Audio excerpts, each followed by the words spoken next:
धुरंधर का तो कलेक्शन दूंगा ही मैं। आज कितना हुआ है भाई, अपडेट आया है। और भाई आप बिलीव करो ना करो, कोई मोई वालों ने भी अपडेट दिया है, तो चलो वो भी अपडेट दूंगा। कल तक कितना हुआ है वो भी कोई मोई वालों का अपडेट आया है। लेकिन आज सबसे इम्पोर्टेंट बात, पहले ये बात करते हैं कि रणवीर सिंह ने एक, अब इसको गड़बड़ बोलोगे या क्या बोलोगे वो मैं आप पे छोड़ता हूँ। पहले मैं मेरा ओपिनियन भी बाद में दूंगा डेफिनेटली इस पे। सबसे पहली बात, Pralay is expected to have large scale action with strong human emotions revolving around a family in distress. Being made on 300 crore budget approx, the film marks the most expensive standalone project of Ranveer Singh's career. A source close to development reveals Ranveer has entered into the back end profit sharing deal and is involved in every stage from the script development to VFX planning. This is also the maiden venture under his production banner माँ कसम films, making it even more special for him. ये पूरा detail दूंगा मैं, tension ना लो। मुझे पहले थोड़ा सा ये क्लियर करने दो। Shoot will begin in May or June. Budget 300 crores. Ranveer has entered into back-end profit-sharing deal. As Ranveer is the co-producer as well, he is involved in every stage of film from script development to VFX planning. Pralay is a high-concept zombie drama set against the backdrop of COVID-19 pandemic. Oh, ज़बरदस्त यार, कुछ different बना रहे हैं मतलब।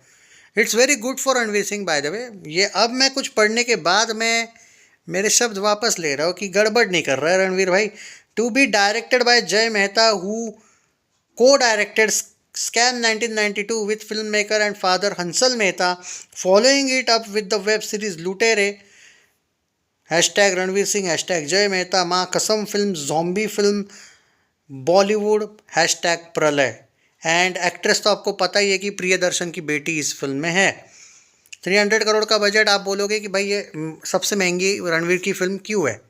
क्योंकि obviously धुरंधर 1 का budget था 225, 2 पार्ट मिलके 400 करोड़ का बजट था। जैसा कि मैंने पहले भी आपको बोला कि धुरंधर 1 और 2 का जो बजट है उससे 3 गुना कलेक्शंस, 3 गुना से भी ज़्यादा, ऑलमोस्ट 3.25 3.5 गुना कलेक्शंस थिएटर से आ गया है। 1360 करोड़ का वर्ल्ड वाइड ग्रॉस हो चुका है। 895 करोड़ का नेट हो चुका है। 900 करोड़ नेट नहीं हुआ है बस। पर ये पार्ट 1 पार्ट 2 के, इसलिए तो बोल रहा हूँ कि पार्ट 2 फ्री में रिलीज़ हो रही है। क्यों बोल रहा हूँ? इसी वजह से। प्रलय लेकिन 300 करोड़ की फिल्म है भाई, 300 करोड़। बट हाँ, वो लार्जर स्केल पे ही रिलीज़ हो रही है और सोलो रिलीज़ का ही प्लान है, बड़े लेवल पे रिलीज़ हो रही है। बहुत अच्छी बात है, डिफरेंट रोल करने चाहिए धुरंधर 1 धुरंधर 2 के बाद। इनफैक्ट रॉकी रानी की प्रेम कहानी मुझे भले ही पसंद नहीं आई लेकिन वो चली थी। So back to back 3 blockbusters कहूँगा मैं। एक सुपर हिट थी जो भी है, पर सक्सेसफुल थी। सो ब्लॉकबस्टर, बाद में Dhurandhar all time historical blockbuster and Dhurandhar 2 भी all time historical blockbuster, no doubt at all. तो हैट्रिक देने के बाद बनता है रणवीर सिंह का कुछ डिफरेंट फिल्म के साथ आना। इनफैक्ट उसके बाद भी वो आ रहा है ना आदित्य धर के साथ और एक फिल्म, जो एक एक्शन कमर्शियल फिल्म शायद कुछ है, तो वो वापस आदित्य धर के साथ भी आ रहा है। तो अच्छी बात है कि प्रलय भी कर रहा है, कुछ डिफरेंट टाइप की रोल है दोस्तों।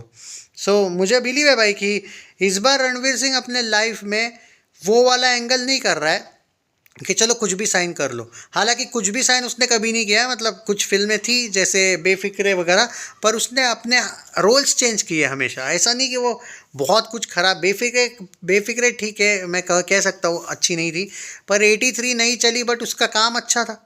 83 ऐसा भी नहीं थी कि वो बुरी फिल्म थी, ठीक है। जयेश भाई जोरदार के साथ जो हुआ भाई वो ठीक है, उसका रोल पर्टिकुलरली अच्छा था, बट नहीं चली तो नहीं चली। बाकी तीनों भी संजय लीला भंसाली वाले ब्लॉकबस्टर है, आपको पता ही है। Simmba was blockbuster, no doubt at all time blockbuster वो भी थी। लेडीज़ वर्सेस रिकी बैल वगैरह, मतलब उसका करियर भाई है, सेटल्ड है और अच्छा भी है। सो ये कुछ डिफरेंट कर रहा है, बहुत अच्छी बात है, क्योंकि लोग थोड़ा सा चाहते हैं भाई कुछ डिफरेंट, ये मैं मानता हूँ। अब आते हैं धुरंधर का। कोई मोई ने एक अपडेट दी है, मुझे एक्सपेक्टेशन नहीं थी भाई कोई मोई से, उन्होंने दिया है भाई अपडेट, वो बता देता हूँ मैं और बाद में हम रुक जाते हैं ये वाले वीडियो पे, पर पहले बता देता हूँ। हाँ देख लो भाई, कोई मोई ने बता दिया आपको 1360 नहीं हुआ है, सुनो। Combining both the 70-day world wide box office collection stands as a staggering 1354.48 crores gross, making it highest grossing Indian film in single language. Stay tuned for Koi Moi for more updates of Dhurandhar. 297%, हाँ सुन लो भाई, आ गया है बड़ा update.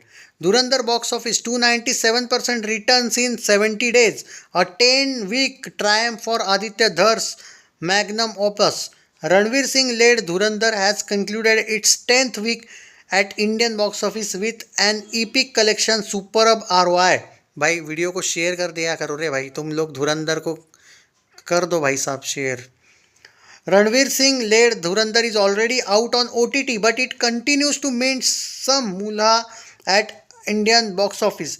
It has already emerged as an all-time blockbuster on verge of ending its theatrical run. Recently, it concluded the glorious 10th week in theatre, adding a few lakhs to tally. This resulted 297% superb returns through domestic earning by end of 70. The Aditya Dhar directorial has achieved almost every major feat in history of Hindi cinema, yet it refused to give up its reign, and इन्होंने ये तक कहा है कि 71st day का भी update वो देंगे. In recent time hardly any Hindi film have stayed that much long for 10 week, but here the magnum opus has earned estimated 71 lakh during 10th week. Overall, its total is 894.48 crore. ये कल तक का है, आज का नहीं ऐड किया इसमें. एट बॉक्स ऑफिस आज का भी बता रहा हूँ. 1055.48 ग्रॉस और 1300 क्या बोला था वो, 1300 जो भी है वो 54.48 करोड़. एंड हाँ वो बता दिया मैंने. Week 1 218 crore, week 2 261.5 crore, week 3 189.3 crore, 115.7 crore, week 4 week 5 56 crore 0.35, 28.95 crore, week 6 week 7 16.25 crore, week 8 5.97 crore, week 9 1.75 crore, week 10 71 lakhs 894.48 crore. यानी कि आज के अगर 2 लाख भी आए होंगे बाई चांस तो 894.5 करोड़. मैंने बोला ना 895 के नीचे ही रहेगी. But Dhurandhar was the made at a budget of 225 crores. Against its cost, it earned 894.48 crores net. That is investment जो है वो हाथ में आया 69.48 करोड़. अगर कैलकुलेट किया जाए तो 298% का प्रॉफिट, 297.54% रिटर्न्स इस फिल्म ने लाया है एज पर कोई मोई. एंड इट्स एज पर कोई मोई super duper hit verdict, but box office India ने ऑल टाइम ब्लॉकबस्टर दिया है. Budget 225 crore, 894.48 crore, ROI 6 returns मतलब 669.48 करोड़. ये तो नेट से बोल रहा हूँ, वर्ल्ड वाइड का भी नहीं बता रहा हूँ मैं. ROI 297.54%, verdict super duper hit. अगर world wide as a mention Ranveer Singh starrer 1055.48 crores gross in India. Overseas it grossed 299 crores. Combining both 70th day worldwide collection is 1354.48 crores. So India net 70 दिन के बाद 894.48 crores. India gross 1055.48 crores. Overseas gross 299 crores. Worldwide gross 1354.48 crore. Video को share कर दो यार दोस्तों please. और मैं बता देता हूँ कि आज का क्या कलेक्शन है. आई थिंक आज उसमें 2-1 लाख एक्स्ट्रा ऐड कर लो, ज़्यादा नहीं होगा आज का कलेक्शन. बट फिर भी बताना मेरा काम है, क्योंकि अपडेट आया है 71st डे अभी भी देखने को मिल रहा है, दिखा रहा है. तो भाई मेरा काम है भाई अपडेट देना. तो यस यस यस सच में यस आ रहा है.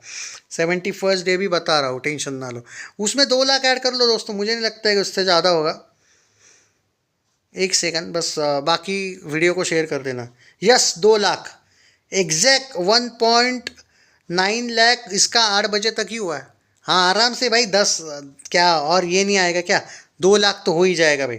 सो आज ये ना कितना बोला था मैं, 894.48 था ना करोड़ नेट, 894.5 करोड़ नेट हो रही है. प्लीज़ शेयर कर दो यार वीडियो, कोई नहीं बताएगा इतना डिटेल. जय हिंद.